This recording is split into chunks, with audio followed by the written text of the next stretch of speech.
Que escreveu João, no capítulo de número 5. Mesmo sentados, mas com muita atenção, leamos a santa palavra de Deus. 1 João, capítulo de número 5. Obrigado, Tiago. 1 João, capítulo de número 5, leamos a partir do verso 1. Todo aquele que crê que Jesus é o Cristo é nascido de Deus. E todo aquele que ama o que o gerou também ama o que dele é nascido. Nisto conhecemos que amamos os filhos de Deus, quando amamos a Deus e praticamos os seus mandamentos. Porque este é o amor de Deus, que guardemos os seus mandamentos. Ora, os seus mandamentos não são penosos, porque todo o que é nascido de Deus vence o mundo, e esta é a vitória que vence o mundo, a nossa fé. Quem é o que vence o mundo, senão aquele que crê ser Jesus, o Filho de Deus? Este é aquele que veio por meio de água e sangue, Jesus Cristo. Não somente com água, mas também com a água e com o sangue. E o Espírito é o que dá testemunho, porque o Espírito é a verdade. Pois há três que dão testemunho: no céu, o Pai, a Palavra e o Espírito Santo, e estes três são um. Verso 8: e três são os que testificam na terra: o Espírito, a água e o sangue. Os três são unânimes num só propósito. Se admitimos o testemunho dos homens, o testemunho de Deus é maior. Ora, este é o testemunho de Deus que Ele dá acerca do seu Filho. Aquele que crê no Filho de Deus tem em si o testemunho.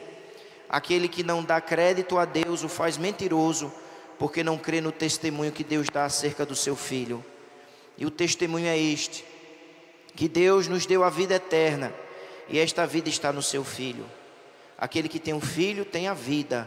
Aquele que não tem o Filho de Deus não tem a vida.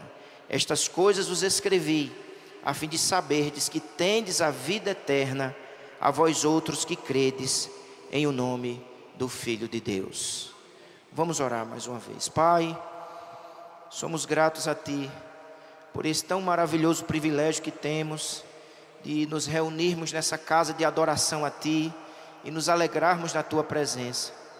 Suplicamos, ó Deus, a Tua bênção nesse momento da exposição da Tua palavra. Vem falar aos nossos corações, vem nos ensinar, vem nos alimentar, vem nos edificar com a Tua palavra. Suplicamos o Teu auxílio, suplicamos a Tua bênção, Pai, por intermédio da Tua palavra. Pedimos tudo isto em nome de Jesus. Amém. Nós estamos vivendo, irmãos, num tempo de muita crise de identidade. Essa crise tem invadido várias áreas do viver humano. E ela também tem atingido o cristianismo. E nós vivemos uma certa crise de identidade cristã. Porque aquilo que outrora era tão fácil de responder, hoje parece que se tornou um pouco difícil. Por exemplo, o que é um cristão? O que é um crente de verdade? O que deve marcar a vida de um verdadeiro nascido de Deus? Quais as marcas? Quais as atitudes de sua vida? O que é um cristão? Outra questão que surge é saber se de fato passamos pela experiência do novo nascimento. E se passamos, quais as evidências, quais as marcas que devemos manifestar como de fato alguém que experimentou o agir de Deus em sua vida, né? O mover e o transformar do Espírito Santo. E meus amados irmãos, João, o apóstolo João, ele está exatamente lidando com essa questão. Toda a primeira epístola de João tem como objetivo ensinar aqueles crentes, aqueles irmãos, o que significa um cristão. Quais as marcas de um verdadeiro nascido de novo? Basicamente, a epístola vai nos mostrar isso. Quais as evidências que comprovam que, de fato, eu sou um crente? Então, Do capítulo 1 até o capítulo 5, João vai apresentando esses testes, né? Este autoexame que eu preciso aplicar à minha própria vida, à minha própria alma, para perceber se de fato em mim existem as evidências, as marcas de um novo nascido. Então ele vai mostrando essas marcas e repetindo-as constantemente. Ele fala numa ordem, depois ele muda a ordem dessas provas, dessas marcas, e ele vai reafirmando, vai até mesmo repetindo, para que estas evidências, estas marcas, estejam muito claras em nossa mente, e de fato entendamos qual é a nossa identidade, o que realmente somos como cristãos. E João aqui no capítulo 5, ele já está terminando a sua carta. E ele conclui a sua carta relembrando os irmãos quais as evidências de um nascido de Deus. E ele vai basicamente apresentar 3 marcas, 3 provas que comprovam se de fato nascemos de Deus. A primeira, ele começa afirmando no versículo de número 1, quando ele diz assim: todo aquele que crê que Jesus é o Cristo, é nascido de Deus. Essa é a primeira, mas eu gostaria de que nós observássemos a segunda parte do versículo 1. E todo aquele que ama ao que o gerou, também ama ao que dele é nascido. E no verso 2 ele diz: nisto conhecemos que amamos os filhos de Deus, quando amamos a Deus e praticamos os seus mandamentos. Mais uma vez, o apóstolo João, inspirado pelo Espírito Santo, afirma que uma clara evidência que de fato nós nascemos de Deus, nós nascemos de novo, é a prática do amor. A prática do amor é uma clara evidência que recebemos de Deus transformação, regeneração, novo nascimento. A prática do amor é uma clara evidência que o Espírito Santo de Deus habita em nós e nos capacita a frutificar. E o primeiro fruto do Espírito Santo, igreja, qual é? É o amor. Vou perguntar, a igreja vai responder. E o primeiro fruto do Espírito é amor. Portanto, o apóstolo João, inspirado pelo Espírito Santo de Deus, insiste em afirmar e reafirmar que de fato quem nasceu de novo ama. Ama a Deus sobre todas as coisas e ama o próximo. Ama. Ele foi mudado. Ele já não está aprisionado à natureza adâmica, caída, dominada pelo ódio, pelo mal, pelas trevas. Como eu disse, irmãos, essa não é a primeira vez que o apóstolo João nos ensina essa verdade. Desde o início da epístola, se nós observarmos no capítulo 2, no versículo 7, ele já havia dito a mesma coisa: amados, não vos escrevo mandamento novo, senão um mandamento antigo, o qual desde o princípio tivestes. Este mandamento antigo é a palavra que ouvistes, todavia vos escrevo mandamento novo, aquilo que é verdadeiro nele e em vós, porque as trevas se vão dissipando e a verdadeira luz já brilha. Verso 9, 1 João capítulo 2, verso 9. Aquele que diz estar na luz e odeia seu irmão, até agora, onde ele está nas trevas. Aquele que ama seu irmão permanece na luz e nele não há nenhum tropeço. Aquele, porém, que odeia seu irmão está nas trevas e anda nas trevas e não sabe para onde vai, porque as trevas lhe cegaram os olhos. Portanto, claramente o apóstolo João, inspirado pelo Espírito Santo, ensina-nos que a evidência clara e prática de que nós fomos libertos das trevas, do domínio do pecado, é uma vida marcada pelo amor. Amor a Deus e amor ao próximo. Mais uma vez o Espírito Santo nos repete esse ensino, Por favor, acompanhe na sua Bíblia, 1 João, capítulo 3, versículo de número 11. Porque a mensagem que ouviste desde o princípio é esta. Qual é a mensagem? Que nos amemos uns aos outros, não segundo Caim, que era do maligno e assassinou seu irmão. E por que o assassinou? Porque as suas obras eram más, e as de seus irmãos, e a de seu irmão, justas. Irmãos, não vos maravilheis se o mundo vos odeia. Nós sabemos que já passamos da morte para a vida, porque amamos os irmãos. Aquele que não ama, permanece na morte. Aonde há a vida de Deus, o amor frutifica. Portanto, amados irmãos, há um poder extraordinário habitando em nós. Um poder que nos leva a viver o sobrenatural, o celestial, o amor. Às vezes a gente fica admirado quando vemos um milagre sendo relatado. Isso é maravilhoso. Uma cura poderosa. Um coxo que foi curado, um cego que passa a ver. Mas, irmãos, há um poder extraordinário de Deus em nós, nos libertando e nos transformando e nos capacitando a viver o amor. A viver o amor, fruto do Espírito Santo, num mundo marcado pela guerra, pelo ódio, pela inveja, pela maldade. Quem nasceu de Deus, quem recebeu do Senhor, pelo Espírito Santo, libertação, transformação, frutifica em amor. Isso se repete mais uma vez no capítulo 4, no versículo 7, amados. Acompanhe, por favor. 1 João capítulo 4, verso 7. Amados, amemo-nos uns aos outros, porque o amor procede de Deus. Deus é a fonte do amor. E todo aquele que ama é nascido de Deus e conhece a Deus. Aquele que não ama, não conhece a Deus, pois Deus é amor. Nisto se manifestou o amor de Deus em nós, em haver Deus enviado seu Filho unigênito ao mundo, para vivermos por meio dele. Nisto consiste o amor, não em que nós tenhamos amado a Deus, mas em que ele nos amou e enviou seu Filho como propiciação pelos nossos pecados. Examine-se, pois, o homem a si mesmo. Você pode repetir comigo essa frase?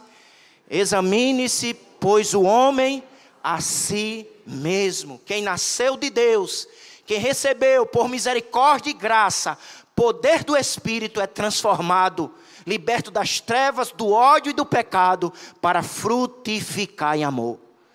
A pergunta é, eu e você, irmãos, de fato, no poder do Espírito, como evidência de uma vida transformada, estamos realmente frutificando em amor, praticando o amor que perdoa, que suporta, que não abandona, que prioriza a Deus, o santo culto, a honra ao Senhor. O nascido de Deus ama. Em segundo lugar, o apóstolo reafirma uma segunda prova, uma segunda marca. Quando ele diz no versículo de número 2, segunda parte, quando ele diz assim: quando amamos a Deus e praticamos os seus mandamentos. Como se manifesta a prática do amor a Deus? A prática do amor não é uma abstração. A prática do amor não é meras palavras, nem mero discurso. A prática do amor se manifesta através da obediência. Quem ama a Deus de verdade, submete o coração à palavra de Deus. Quem ama a Deus de verdade está trilhando o caminho da obediência aos mandamentos do Senhor. Ele não está ouvindo a voz do seu próprio coração e fazendo o que o seu coração manda. O mundo diz, ouça o seu coração. O que é que o seu coração está dizendo? Mas o nascido de Deus silencia o coração e se submete à santa, poderosa e viva palavra de Deus. Fala, Senhor, que o teu servo quer ouvir e quer obedecer no poder do teu Espírito, como evidência de uma vida liberta, transformada pelo Espírito Santo de Deus. Quem foi nascido de Deus, quem foi regenerado pelo Espírito Santo, quem foi alcançado pelo poder do Altíssimo, vive uma vida marcada pela obediência, como expressão de um verdadeiro amor a Deus. A quem você tem ouvido? A quem você tem se submetido? Aos seus próprios sentimentos? A voz do seu próprio coração pecaminoso? Ou a voz do Senhor? Quem quer ouvir a voz, busca, está atento a esta voz. E a voz do Senhor, irmãos, se revela para nós por intermédio da sua palavra. A Bíblia é a voz de Deus que nos consola, nos orienta, nos ilumina e nos capacita a viver uma vida que de fato evidencia transformação. Quem está desejoso de ouvir quem está desejoso de viver a obediência se dispõe a ouvir a voz. E a voz é ouvida por intermédio da Bíblia. Ele lê a Bíblia, ele medita na Bíblia, ele deseja estudar a Bíblia, porque ele quer ouvir a voz do Deus vivo que fala por intermédio da Escritura. A marca de um nascido de Deus é o amor. A marca de um nascido de Deus é a obediência. Irmãos, entregues a nós mesmos, jamais conseguiremos amar e obedecer. Na força do nosso braço, jamais frutificaremos com estas virtudes. Mas se de fato o Espírito Santo de Deus habita em nós, nos libertou e nos transformou, frutificaremos como árvore boa no jardim do Senhor. João, ele afirmou isso no capítulo 5, verso 1. Mas ele já havia dito no capítulo 2. Veja, por favor, 1 João.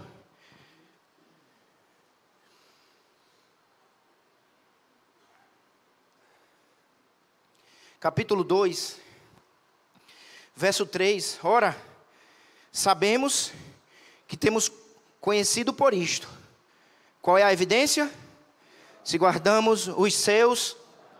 Aquele que diz: eu conheço, eu sou um crente, e não guardo os seus mandamentos, olha o que o Espírito Santo afirma, irmãos, é mentiroso, e nele não está a verdade. Aquele, entretanto, que guarda a sua palavra, nele verdadeiramente tem sido aperfeiçoado o amor de Deus. Nisto sabemos que estamos nele. Irmãos, a gente não obedece para ele nos transformar. A gente não obedece para ele nos abençoar. Ele já nos transformou e nos abençoou. E a evidência é o amor e a obediência, como fruto de gratidão pela misericórdia alcançada, pelo poder do Espírito Santo operado em minha vida. O que é um cristão? O que é realmente uma pessoa que nasceu de novo? Ele foi transformado pelo Espírito, regenerado pela ação de Deus. E como evidência desta operação sobrenatural, celestial na sua vida, ele está frutificando em amor. Ele está vencendo o ódio, o mal, a guerra, o egoísmo. Ele está frutificando no casamento, dentro de casa, na igreja e no trabalho.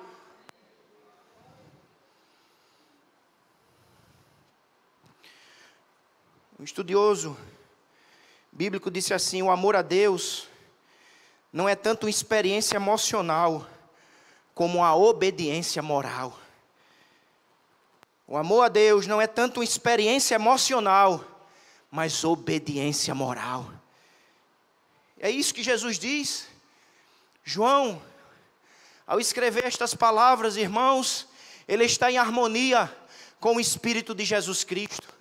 Porque no Evangelho, lá em João capítulo 14, versículo 15, está escrito: se me amais, guardareis os meus mandamentos. Em João 14, 21 está escrito: aquele que tem os meus mandamentos e os guarda, esse é o que me ama. E aquele que me ama será amado por meu Pai, e eu também o amarei e me manifestarei a ele. Jesus Cristo afirmou em João capítulo 15, versículo 10: se guardardes os meus mandamentos, permanecereis no meu amor, assim como também eu tenho guardado os mandamentos de meu Pai, e no seu amor permaneço. O nascido de Deus ama, o nascido de Deus obedece. Veja uma informação importante que o Espírito Santo nos revela através da epístola de João, no capítulo 3, quando ele no versículo 3, no capítulo 5, versículo 3, o finalzinho do verso 3 ele diz: e os seus mandamentos não são penosos. Você pode repetir comigo essa frase? Os seus mandamentos não são penosos. Porque os mandamentos que ouvimos é daquele que um dia disse: vinde a mim, todos vós que estáis cansados e sobrecarregados, e eu vos aliviarei. Tomai sobre vós o meu jugo e aprendei de mim, porque eu sou manso e humilde de coração. Os mandamentos dele não são penosos, porque ele aliviou a nossa alma, transformou a nossa vida e nos capacitou a viver o novo. Porque quem está em Cristo, nova criatura é. As coisas velhas já passaram e eis que tudo se fez novo. Vivemos o novo, vida nova, vida liberta das trevas e do pecado. Vivemos na luz e frutificamos no poder do Espírito. Em amor, em obediência. Os seus mandamentos não são pesados, não são penosos, porque a sua vontade é sempre boa, perfeita e agradável. Os seus mandamentos não são penosos, porque ele nos libertou do império das trevas e nos transportou para o reino do Filho do seu amor.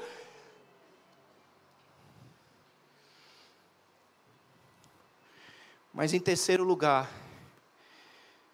o Espírito Santo nos ensina que a terceira marca de um nascido de novo está no versículo 4 e 5, a partir do versículo 4 e 5. Porque todo que é nascido de Deus vence o mundo. Esse mundo dominado pela incredulidade, pela maldade, neste mundo onde jaz o maligno, quem nasceu de Deus tem vitória, porque ele venceu para nos fazer vencedores. Jesus disse: no mundo tereis aflições, mas tende bom ânimo, eu venci o mundo, e nele, e por causa dele, nós também somos vencedores. Por isso que Paulo disse: tudo posso naquele que me fortalece. Dele vem a nossa vitória, dele vem a nossa vida, dele vem a nossa força, e é ele que nos capacita a crer e a viver uma vida sobrenatural e espiritual.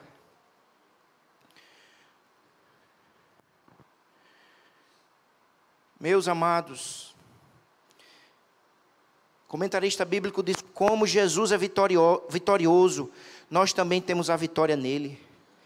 Jesus venceu o maligno neste mundo e libertou o seu povo do poder de Satanás. Vitória e fé são sinônimos. Por isso que ele diz: porque todo que é nascido de Deus vence o mundo, e esta é a vitória que vence o mundo, a nossa fé.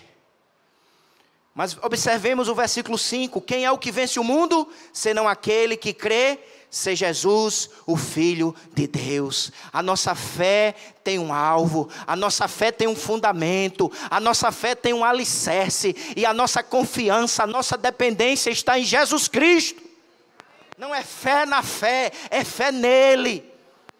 Ele que nos concede a vitória, ele que transforma a nossa vida, ele que perdoa os nossos pecados, ele que nos dá esperança. A nossa fé neste mundo caído está em Jesus Cristo, em sua pessoa bendita, sua obra maravilhosa e garantidora de vitória, de salvação e de perdão de pecados. Portanto, esta é a marca de um nascido de Deus. Ele confia em Jesus, ele depende de Jesus como o Senhor e Salvador da sua vida. Ele confia em Jesus como Jesus se revela nos evangelhos. Ele confia que Jesus Interessante, porque no verso 5, João diz assim, ele crê, verso 5, ele crê ser Jesus, o Filho de Deus. Jesus é o nome humano daquele que nasceu na manjedoura. O nascido na manjedoura não é meramente um homem, ele é o Emanuel, ele é o Verbo de Deus. Ele é a segunda pessoa da Santíssima Trindade, que sendo Deus se fez homem. Jesus é o Filho de Deus. Portanto, nós vencemos pela fé na pessoa incomparável de Jesus. Ele é 100% homem e 100% Deus. Ele é divino, ele é humano. Duas naturezas numa só pessoa, vivendo de maneira harmoniosa para garantir a nossa redenção. Nós vencemos pela fé em Jesus, o Filho de Deus. Mas veja, no versículo 1, ele já tinha dito isso. Na parte primeira do verso 1. Todo aquele que crê, o verbo crer aqui, irmãos, é apresentado como uma atividade atual e contínua. Ele não só creu, ele continua pela graça crendo, confiando e dependendo. E essa fé contínua e perseverante é evidência de que ele nasceu de Deus. Aqui a palavra nascer, ela aponta para algo que ocorreu no passado, mas que tem consequências contínuas. Ou seja, ele nasceu de Deus. No passado, Deus o alcançou, o poder do Espírito transformou, e ele está perseverando na fé, na confiança em Jesus, o Filho de Deus.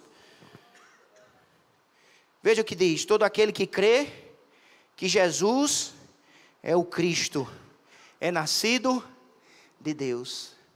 A palavra Cristo, ela é um título. Cristo é sinônimo de Messias. Messias é sinônimo de enviado. Portanto, quando ele diz Jesus é o Cristo, ele está afirmando Jesus é o enviado de Deus. Ele já era, de eternidade a eternidade, ele era Deus e Senhor. Ele foi enviado porque já existia. Ele nasceu por intermédio do poder do Espírito, na sua natureza humana. Mas como Deus, ele era de eternidade a eternidade. Portanto, o nascido de Deus vence, confiando em Jesus como Messias, como Filho de Deus. Ele crê. E aí João aqui, irmãos, ele vai até o versículo 13, mostrando essa evidência da fé, do crer. Quando ele diz que o nascido de Deus, ele crê em Jesus como Cristo. O nascido de Deus, ele crê em Jesus como Filho de Deus. O nascido de Deus, ele crê no testemunho que Deus dá acerca de Jesus. E é isso que João vai dizer, que o próprio Deus dá testemunho a respeito de Jesus. O próprio Deus declarou quem era Jesus. Ele diz isso no verso 9. Se admitimos o testemunho dos homens, o testemunho de Deus é maior. Ora, este é o testemunho de Deus que ele dá acerca do seu Filho. Nós cremos em Jesus e nós cremos no testemunho que o próprio Deus dá a respeito do seu Filho. Qual é esse testemunho? Qual é o testemunho que Deus dá a respeito de Jesus? E ele vai mostrar o testemunho nos versos 6 a 8, quando ele diz assim: este é aquele que veio. Este está ligado à frase do verso 5. Diz: este Jesus, o Filho de Deus, ele veio por meio de água e sangue. Jesus Cristo, não somente com água, mas também com a água e com sangue. E o Espírito é o que dá testemunho, porque o Espírito é a verdade. Irmãos, na maioria dos... É só uma informação importante. Em algumas Bíblias, há uma parte em colchete no verso 7. Não sei se a sua Bíblia tem aí esses colchetes. Ele começa no verso 7 e vai até a primeira parte do versículo de número 8. Está em colchetes. Por quê? Porque na maioria dos manuscritos em grego, essa parte não foi encontrada. Nesse colchete aí não existe nenhum ensino herético, não existe nada errado. A questão é entender quem de fato escreveu essa parte que está em colchetes. É tanto que em algumas Bíblias já não aparece mais os colchetes, né? Essas partes que estão em colchete. Por quê? Porque nos manuscritos mais antigos em grego, ele não aparece. Esse trecho só aparece nos manuscritos mais recentes. Então, quando a Bíblia ela foi traduzida do grego para o latim, alguns estudiosos afirmam que pessoas preocupadas, engajadas com a doutrina da Trindade, inserem esse texto. Então, esse texto que está em colchete é uma declaração da Santíssima Trindade. Mas a questão toda é sobre a autoria, né, desses colchetes. Foi só um parêntese, essa informação aqui. Tá bom, irmãos? Vamos fechar o parêntese. Vamos voltar aqui.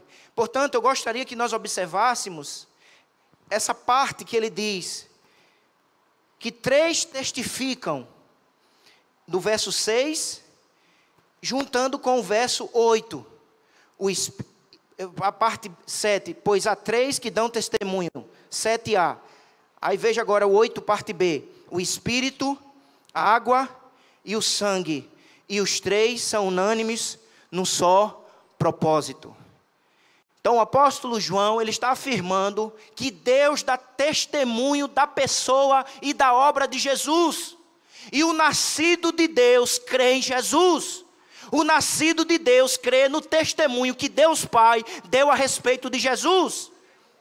E qual é o testemunho? Ele diz, o Espírito, a água e o sangue. Verso 8. Final do verso 8. O Espírito, a água e o sangue. E os 3 são unânimes num só propósito.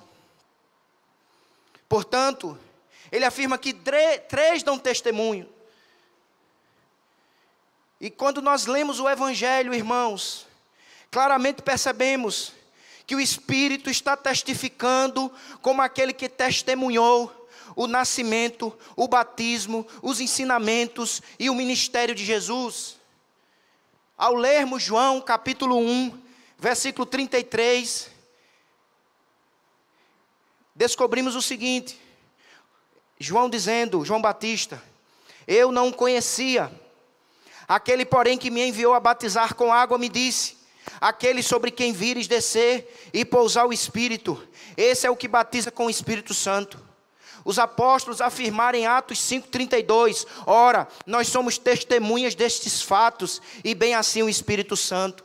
O apóstolo Paulo, escrevendo em Romanos capítulo 1, versículo 4, ele diz que o Espírito declara que Jesus é o Filho de Deus, por intermédio da ressurreição poderosa que foi efetuada por Deus, no corpo de Jesus morto naquele sepulcro. Então, meus amados irmãos, Deus, por intermédio do Espírito Santo, no ministério histórico e real de Jesus nessa terra, o tempo todo declarou que o nascido na manjedoura é filho de Deus. Ele não é mero homem. Por isso que o próprio Jesus diz, quando porém vier o Consolador, que eu vos enviarei da parte do Pai, o Espírito da verdade, que dele procede, esse dará testemunho de mim. Há um testemunho objetivo, o Espírito Santo, no momento do batismo, repousa sobre Jesus, na forma corpórea de uma pomba, e uma voz do céu diz, este é meu Filho amado, em que tenho prazer. Jesus foi ungido pelo Espírito, capacitado pelo Espírito, para exercer o seu ministério messiânico. E esse Espírito que dá testemunho, objetivamente, externamente, é o Espírito Santo, que testifica com o nosso espírito, que Jesus é o Filho de Deus. Por isso que Paulo, escrevendo em 1 Coríntios capítulo 12, ele afirmou: ninguém pode dizer Jesus Senhor, senão pelo Espírito Santo. O Espírito Santo testifica externamente, o Espírito Santo testifica internamente, nos levando a crer que aquele que nasceu na manjedoura é o Filho de Deus. É a unção que recebemos. João fala muito da unção como sinônimo do Espírito Santo, especialmente no capítulo 2, no versículo 20, quando ele diz: e vós possuís unção que vem do Santo, e todos tendes conhecimento. O Espírito testifica, a água testifica, e o sangue testifica. Esse texto, irmãos, é um dos textos mais difíceis de serem interpretados, porque há toda uma dificuldade de entendermos o que seria a água e o que seria o sangue.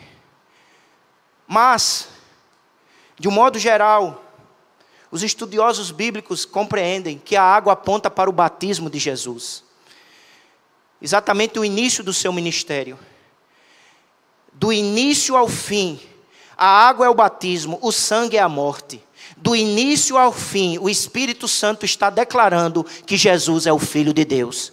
Quem nasceu foi Jesus o Cristo, o Filho de Deus. E quem morreu naquela cruz foi Jesus o Cristo, o Filho de Deus. Havia uma seita chamada gnosticismo, que dizia que o Cristo tomou posse, do corpo de Jesus no batismo. Mas quando ele se aproximou da cruz, a divindade se retirou. Isso era uma heresia ensinada naquela época. Mas João está dizendo: o Jesus Cristo que foi batizado é o Jesus Cristo, Filho de Deus, que foi pendurado naquela cruz. E porque Ele é quem Ele é, a sua obra garante perdão, purificação e vida eterna. Por isso que João vai dizer no capítulo 1, verso 7, o sangue de Jesus Cristo, o Filho do Deus vivo, nos purifica de todo pecado. Há esperança para mim, para ti, pecador, porque o sangue foi derramado, e o sangue garante perdão, redenção, reconciliação e vida eterna. E pelo Espírito, a obra e a pessoa bendita de Jesus Cristo está sendo proclamada. Ele é o Emanuel, Ele é o Filho de Deus, que nos representou, que assumiu a nossa culpa, o nosso lugar, para garantir redenção completa. Não é Jesus fazendo 50% e você fazendo 50%, não. Ele fez 100%. Ele disse: está feito, está consumado. Ele é o início e o fim. Ele é o alfa e o ômega. Por isso que nessa manhã nós trazemos à memória o que nos dá esperança. E o que nos dá esperança é a água, é o sangue. É Jesus como nosso representante, o batismo. É Jesus como nosso substituto. Aquele lugar de maldição e de abandono de Deus era meu e era teu. A dívida era nossa, o pecado era nosso, o crime era nosso. Mas Ele nos substituiu naquela cruz. Por isso que Ele está dizendo: igreja, Deus está dando testemunho pela água e pelo sangue, pelo batismo e pela morte, pelo início e até o fim. E que Ele volte. Maranata, ora vem, Senhor Jesus. Mas eu quero caminhar, irmãos, para a conclusão, observando o que temos que fazer com esse testemunho. Verso 9. Se admitimos o testemunho dos homens, o testemunho de Deus é maior. Ora, esse é o testemunho de Deus, que Ele dá acerca do seu Filho. Aquele que crê no Filho de Deus, aquele que crê no Filho de Deus tem em si o testemunho. Esse testemunho, irmãos, ele precisa não apenas estar na minha cabeça, ele tem que descer para o meu coração. Ele está dizendo: aquele que crê no testemunho de Deus, tem em si, a ideia aqui, ele tem no coração. Ele não só tem informação na cabeça, ele tem confiança no coração, ele crê no testemunho, ele crê na palavra de Deus, ele crê na suficiência do sangue de Jesus, ele crê na obra de Cristo, garantidora de salvação.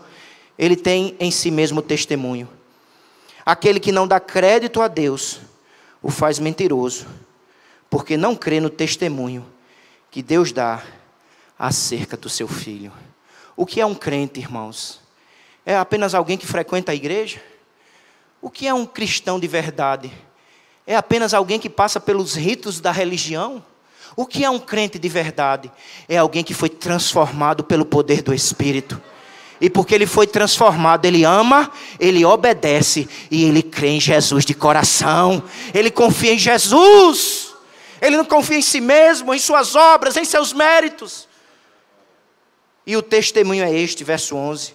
Que Deus nos deu a vida eterna. E esta vida está no seu Filho.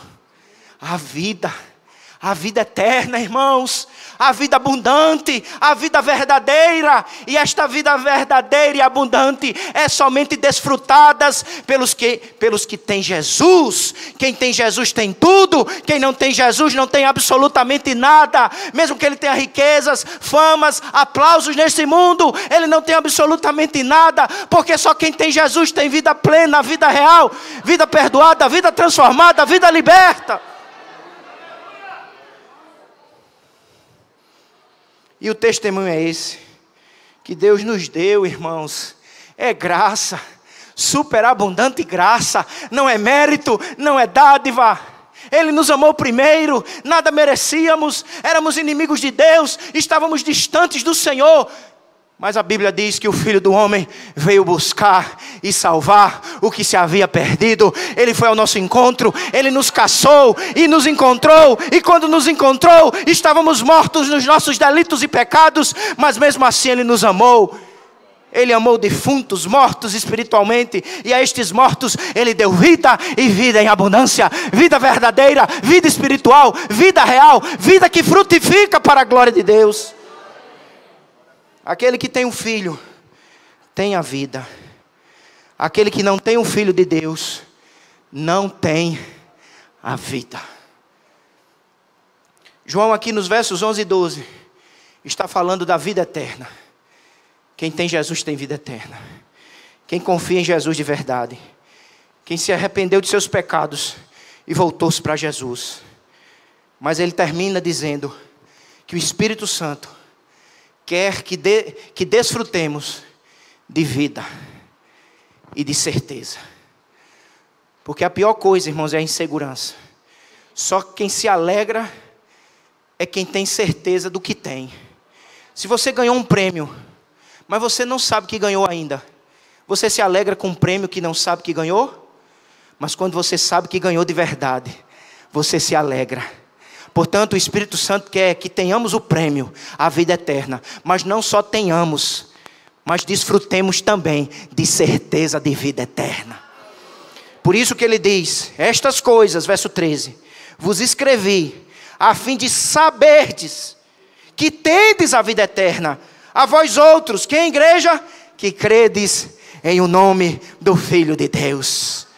Tenha a vida eterna, receba a vida eterna, desfrute de vida eterna e se alegre com a certeza de que por causa do nome, por causa da água, por causa do sangue, por causa do Espírito, nós não só temos, nós estamos convictos, certos, que pela misericórdia de Deus, pela graça do Senhor, isso não é presunção, é fé na obra garantidora, no sangue remidor de Jesus Cristo, o Filho de Deus. Deposite sua total confiança em Jesus.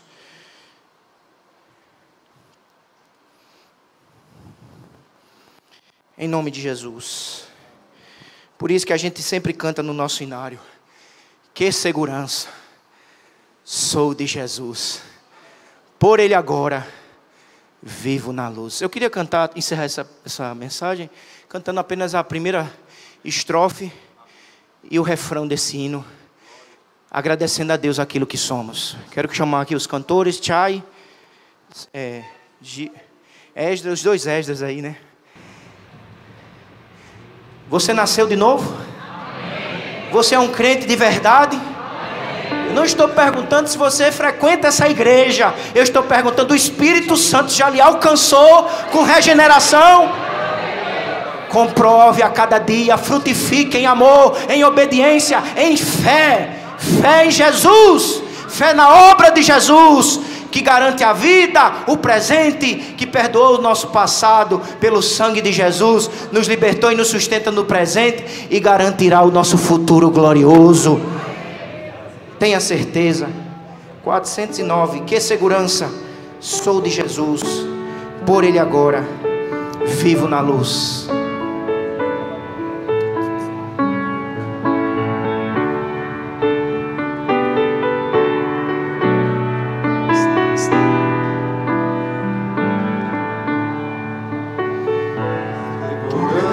Sou de Jesus, por Ele agora vivo na luz de Deus herdeiro, a mim me tornou, pelo seu sangue que me salvou. Canta minha alma, canta ao Senhor as maravilhas do seu amor. Canta minha alma, canta Jesus, por Ele vives hoje na luz. Vamos cantar a última estrofe. Sempre submisso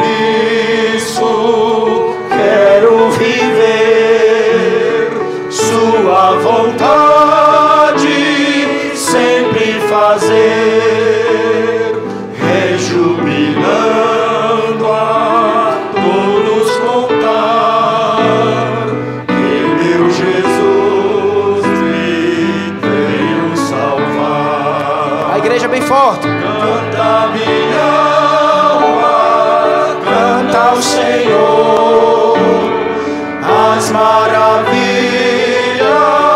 do seu amor. Canta minha alma, canta Jesus, por Ele vives hoje. Aleluia. Quem vive na luz, glorifica o nome de Jesus. Aleluia. Amém.